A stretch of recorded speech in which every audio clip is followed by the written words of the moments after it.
Hello everyone. I thought as it's almost football's restart, I would do a very quick previewy video because I haven't done anything on the channel during the World Cup. We haven't done any podcasts or anything. So here I am. The good news is my headphone cable still works. It is in a terrible state, but it's hanging on in there, which is probably a good place to start given Norwich City are still just about hanging on in there, and we're looking forward to what happens come tomorrow, Saturday, at Swansea. I am not in Swansea at the moment. It is Friday evening. It's between the two World Cup quarterfinals on this Friday. So we've just seen a pretty special one, of course, with Croatia knocking out Brazil. We have Netherlands, Argentina coming up soon, which I will be contributing to a piece on the whistle. So that's exciting. That's kind of why I'm in the office. And yes, I'm in the athletic office. Those sofas I always think look quite nice. I think you could sleep on those. I haven't quite got to the point of trying yet, but it's probably not far off. So I've been in here quite a bit over the World Cup break. It's certainly not been 3 or 4 weeks of complete break or holiday or anything. In fact, I've had no time off. But I have been in London a lot, which is nice because I've lived here before and I like London. I know not all of you do, but I do. So there's sort of some of the office. There's the editors around there, just there, and some of them are watching. You might be able to see Liam Farm there working hard. He is a legend of the tactics writing, very, very bright young thing. I'm not going to take you all the way around there because my absolute superstar buddy Tim Spears he's got a few guests in to watch the games later. And they include a championship manager. But we're going to keep that nice surprise for when the piece is done, which Tim will turn around incredibly quickly. I just thought I'd take you through the office, really. This is where we are. There's Charlie, who produces a Totally Football show. There he is, he's waving. These doors take you through to the TIFO guys, which they won't be expecting this, but I thought they might have gone for lunch. Oh, no, they haven't. Here's TIFO, people. Just say hello. You're not live, but you will be when I put this up. It's okay. There we go. They know how to behave when a camera's on. And this is the TIFO studio, which is exciting. Look. Lights, board. I've just walked in. I obviously don't mind. That's where they record the live stream after every World Cup match day. I've done 2 of them. They were the most fun, and they're really good when I've not done them too. Probably better. So check them out on the TIFO Football, TIFO IRL. You'll have noticed those.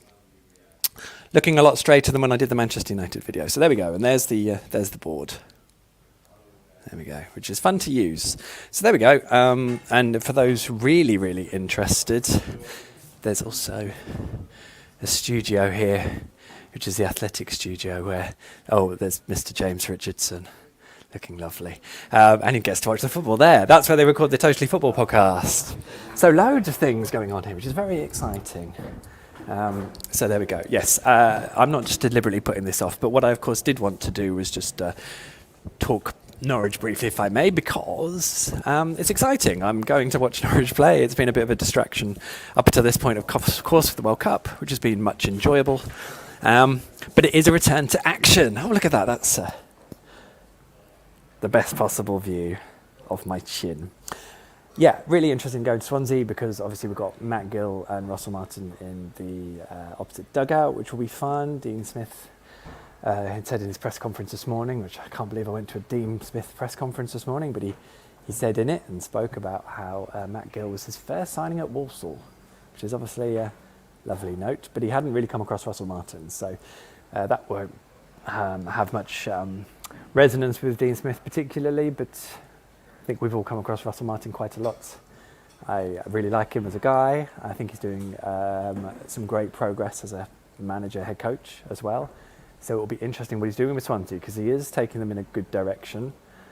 And, he did a really good job at building MK Dons as well to a point where whoever came in next could then do something with it as well. So he's a manager who is progressing things where he works, which is obviously a good starting point. It's something Dean Smith has done at his other clubs as well. He did it at Walsall, and he did it at Brentford, and he did it at Aston Villa as well. So we are, of course, at a point where we're hoping he does it at Norwich.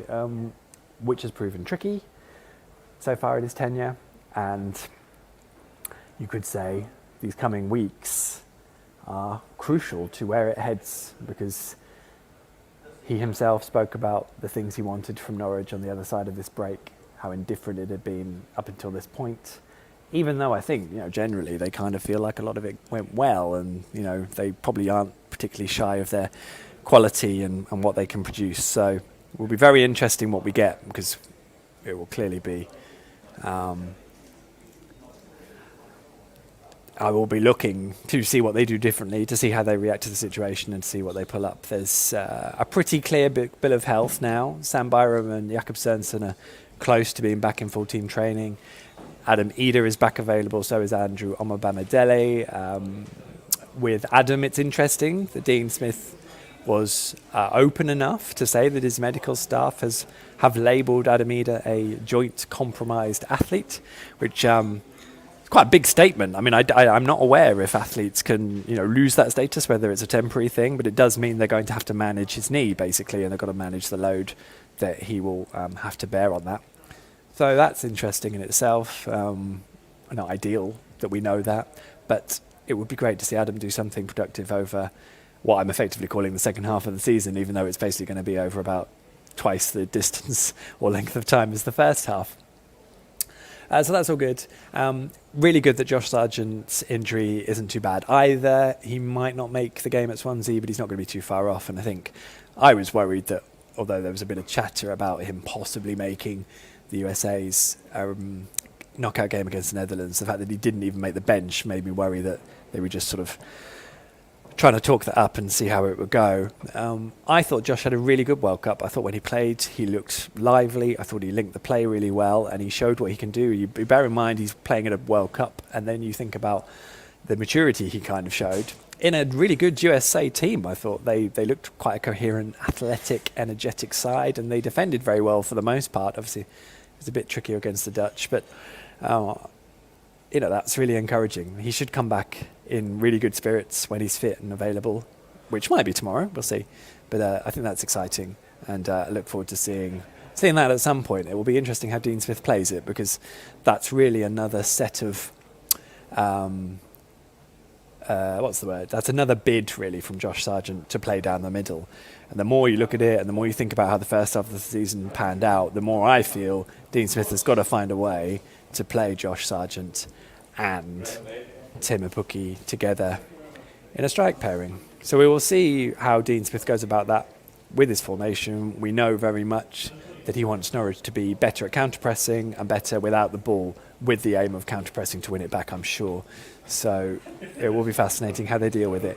Not just at Swansea, it's going to be about the forthcoming games. Obviously the Christmas period is coming up as well, so we've kind of got these 2 weekend games of Swansea and then Blackburn, and then a week off, essentially. I certainly got a week off. And then it's Christmas, and the games come thick and fast, obviously, over that period before we get to the first weekend of January and the FA Cup game. But yeah, I think that's pretty much it. Excuse me for the cough. Well worth logging into The Athletic. We've got... The World Cup has just been outstanding on there. So much brilliant content. I've really enjoyed it. But there's also one or two bits, and there's only one bit on Norwich that I put together at the end of... a couple of days ago, so that's now live. It just details, I think, everything Norwich have really got up to since they've been off.